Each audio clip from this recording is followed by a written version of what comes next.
So when generative AI just exploded onto the scene, right? The first reaction in pretty much every classroom was, well, panic.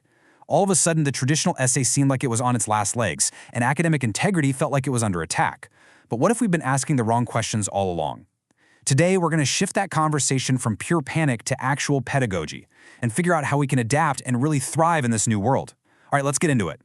You know, there's this fantastic quote from the ancient Greek philosopher Heraclitus about change. The idea is the river is always flowing. It's always new. And AI? Well, AI is that new river for education. It has fundamentally, and let's be honest, permanently changed the entire landscape. There's just no going back to the way things were. So we've got to learn how to navigate these new waters. And let's be clear, this isn't some tiny little stream we're talking about. This is a powerful, market-moving force. To really get a handle on what's happening in our classrooms, we first have to appreciate the sheer scale of the technology we're dealing with here. To see what's going on inside the classroom, you actually have to look outside of it. This goes way beyond a student getting a little help on a paper. I mean, look at this quote. This technology is powerful enough to make global markets absolutely shudder. $300 billion in value erased. The stakes are incredibly high, and this stuff is getting more powerful by the day.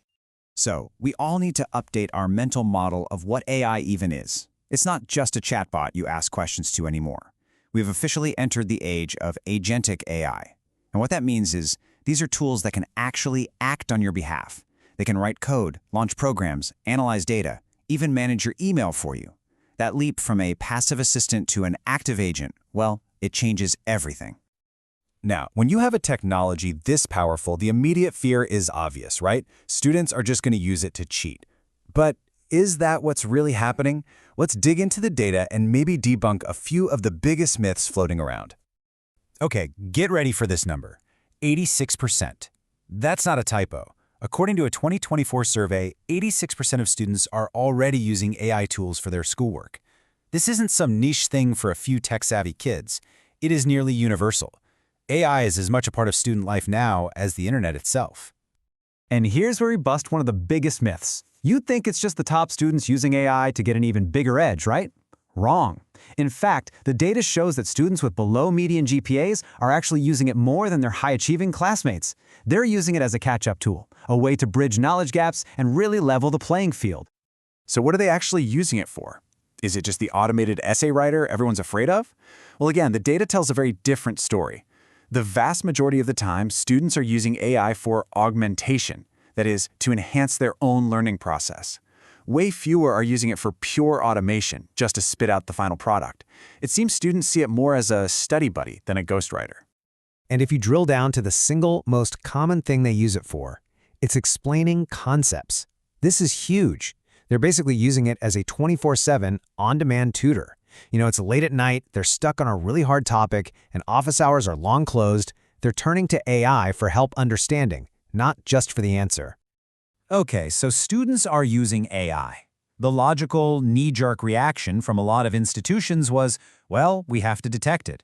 But this has turned into a technological arms race, and frankly, it's a race that education is losing, badly. Let's talk about why the idea of a perfect AI detector is just a fantasy. I mean, just look at how wildly inconsistent these tools are. The accuracy is all over the map. One detector gets it right a pathetic 14% of the time. Another, one of the good ones, is still only at 71%. Now ask yourself, would you stake a student's academic career on a tool that's wrong almost a third of the time? Or worse? Of course not. They are just way too unreliable. And here's the kicker. Even if they were accurate, they are ridiculously easy to fool. This is just staggering. Researchers found that deleting a single word could completely flip the verdict from probably AI to 100% human. A single word. A student can make a few tiny edits and the detection rate just plummets. It's not a real deterrent. But the problem goes so much deeper than just not working well. The most serious issue with these detectors isn't that they're unreliable, it's that they're not fair. And this is where we get into a critical and frankly scary question of equity. And this right here, this is the knockout blow for AI detection. Research found that essays written by non-native English speakers were falsely flagged as AI-generated up to 97% of the time. 97! And why? Because the very structured, predictable language they're taught to use to pass those exams looks just like AI to these detectors. Using these tools means running an unacceptable risk of falsely accusing non-native speakers. So, if detection is a complete dead end, and we know students are using AI anyway, what's the path forward?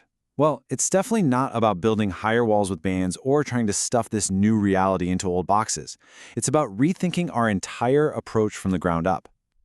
Just banning AI might sound like the easy fix, but it has some really serious unintended consequences.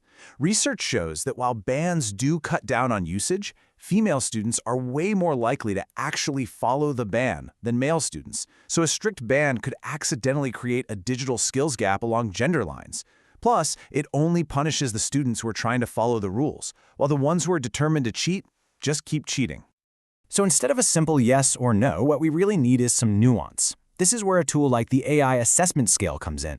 It's a super simple framework that lets teachers be crystal clear about exactly how AI can or can't be used on any specific assignment. It shifts the whole conversation from just saying no to setting clear, helpful expectations. And once you have that kind of clarity, it opens the door to the most powerful strategy we've got, redesigning our assignments to value the skills that are uniquely human. So let's look at a few so-called AI-proof strategies. 3 big ideas really stand out here. First, things like oral exams, where a student has to actually speak and defend their work. Second, focusing on the process, not just the finished product.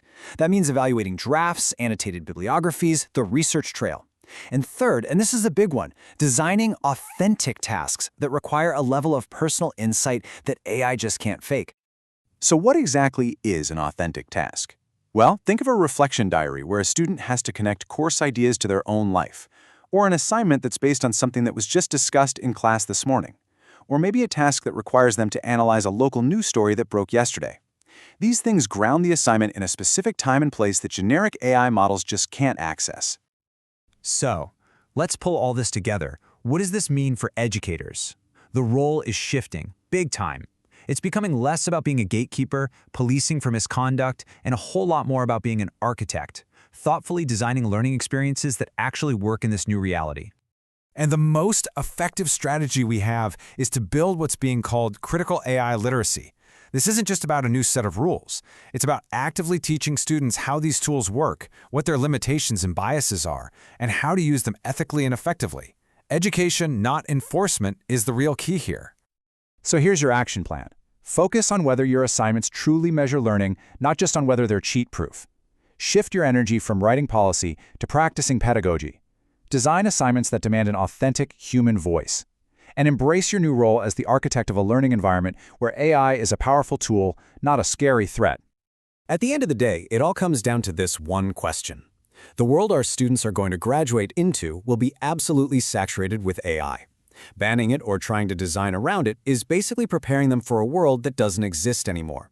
The real challenge and the real opportunity is to empower them to become the responsible, ethical, and innovative architects of the world that's already here.